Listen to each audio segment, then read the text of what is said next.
বাৰ্ছৰ লগত জড়িত এতিয়া যেহেতু এক্সেছ বাৰ্ছ সকলোৱে বুজিয়ে পোৱা হৈছে এক্সেছ বাৰ্ছটো হৈছে এটা স্পৰ্শ চিকিৎসা সেইটো আমি আমাৰ ব্ৰেইনত 32টা পইণ্ট থাকে সেই পইণ্টকেইটাত আমি হাতৰে এনেকৈ স্পৰ্শ কৰি আমি চিকিৎসা কৰোঁ সেই চিকিৎসাটোত মানে অন্য বহুত ধৰণৰ সমস্যাৰ সমাধান হয় সেইটো হৈছে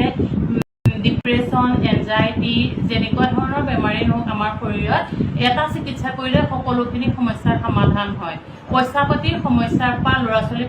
পঢ়া শুনাৰ পৰা আদি কৰি চাকৰিৰ ক্ষেত্ৰতো বহুতখিনি প্ৰব্লেমৰ ইয়াত চল্ভ হয় সেই সমস্যাটো সেই চিকিৎসাটোৰ জৰিয়তে আমি সকলোখিনি সমস্যাৰ সমাধান কৰিবলৈ আমি চেষ্টা কৰোঁ এনেকুৱা সমস্যাৰ কাৰণে কোনোবা ৰোগী যদি আহে আপোনাক যোগাযোগ কেনেকৈ কৰিব কোন জেগাত অৱস্থিত আপোনাৰ